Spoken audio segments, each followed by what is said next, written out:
Então, como que a gente sai dessa névoa cinza, né?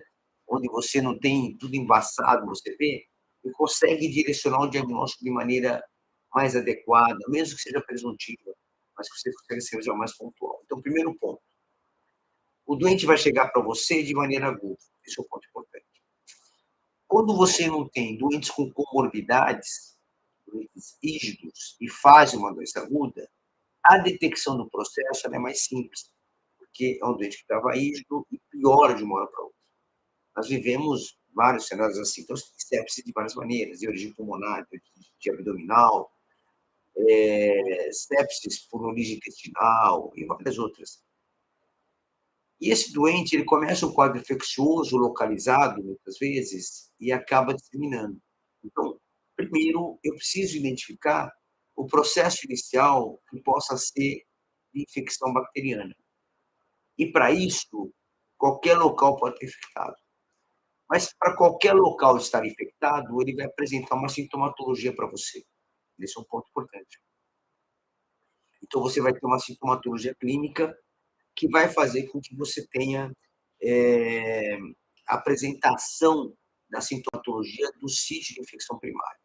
Então, se o paciente, por exemplo, tem uma dor no tegumento, em algum local, pode ser que essa dor seja relacionada a um processo de infecção de parte mole, por exemplo, ou infecção óssea ou articular, ok? Então, o caminho do diagnóstico infeccioso pode ser ajudado, vai ser ajudado pela participação da história inicial do doente. E a apresentação, do ponto de vista clínico, ela vai ser muitas vezes de um quadro agudo, febril, que é a infecção bacteriana. Então, é muito comum a febre, especialmente pessoas que são rígidas, a chance de fazer uma sepse sem febre é quase zero. Quase zero. É muito difícil. Vai ter problemas com febre em doentes com imunossupressão, com comorbidades diferentes.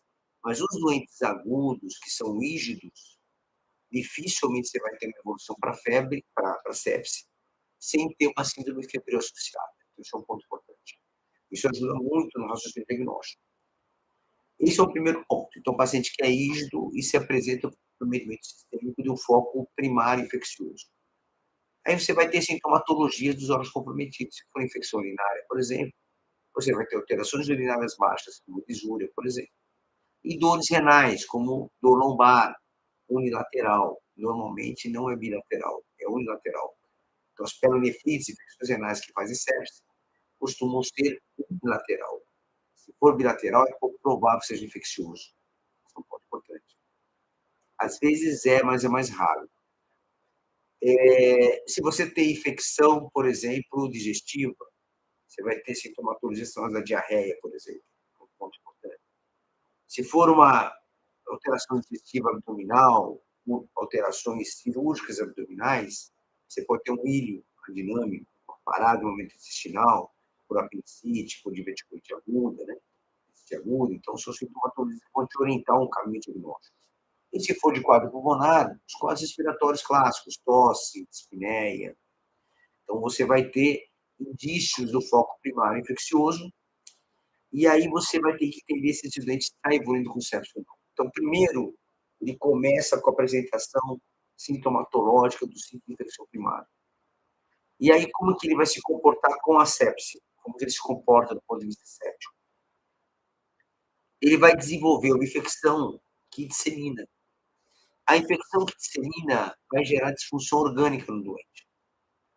E essa disfunção orgânica vai se apresentar clinicamente e laboratorialmente para você. Esse é o ponto importante. Como é que clinicamente ela se apresenta? Ela se apresenta de acordo com a disfunção do órgão ou do sistema que esteja comprometido. Por exemplo, se os órgãos forem pulmonar, se for uma disfunção pulmonar, a apresentação ela vai se apresentar clinicamente com dispneia, principalmente. Laboratorialmente, radiologicamente, vai ter infiltrada pulmonar. A pessoa que está séptica, que está com o sítio pulmonar doente, e dispneia, hipoxemia no exame físico, dificilmente ela não vai apresentar alterações morfológicas radiológicas no pulmão desse doente, dificilmente. Você vai fazer um raio-x simples, pode ser que no raio-x simples de tórax já resolva isso, te ajude, ou você faz uma tomografia computadorizada, não precisa de contraste, você vai ver parênquima pulmonar, não tem necessidade de contraste, já vai te dar uma informação importante. Então é isso. Então, pela qualidade que nós temos da imagem, hoje dificilmente você vai ter um doente com dispneia e vigência de sepse sem uma alteração radiológica que já te ajude a investigar. Então, isso é um ponto que pode te ajudar no diagnóstico. Não precisa disso, você esperar tudo isso. Você vai ter outros sinais clínicos que vão ser mais rápidos para poder te dar informação. A própria hipoxemia é importante. Saturação periférica de oxigênio, a hipoxemia na gasometria arterial, tudo isso vai te dar informação de disfunção orgânica pulmonar. Você tem disfunções orgânicas renais, que vão ser detectadas, muitas vezes você não vai perceber clinicamente. Pode ser que não tenha urigúria. Se ele tiver urigúria, o volume urinário mais baixo, você vai conseguir identificar isso como sendo uma disfunção renal. Às vezes você não tem urigúria. Então você vai ter alteração laboratorial, você vai ter alteração da ureia aumentada nesse doente, em vigência do foco infeccioso primário. A disfunção cerebral ela vai acontecer por alteração clínica, você não vai ter nada radiológico no laboratorial, a alteração é puramente clínica. A apresentação desse doente, a mais importante é a confusão mental. Pode ter convulsão, pode ter torpor, mas a mais comum é confusão mental. Então, você veja que a disfunção encefálica é eminentemente clínica. E há anos atrás, essa disfunção encefálica era vista como, principalmente idoso, é porque ele está meio confuso, porque, sei lá, está com febre, porque não sei o quê. Mas não entendia que já era podia ser uma encefalopatia séptica, uma encefalopatia relacionada à disfunção orgânica da sepse. Então, esse é um dado que também chama atenção nesse manejo desse doente. Veja só, o desafio da disfunção orgânica não é a presença dela. O desafio para você vai ser você identificar o que é disfunção orgânica e o que é a infecção primária daquele órgão. O que eu estou falando? O que você está falando? Está me confundindo. Deixa eu exemplificar isso para você. Você tem uma pneumonia bacteriana comunitária que está evoluindo para sepse.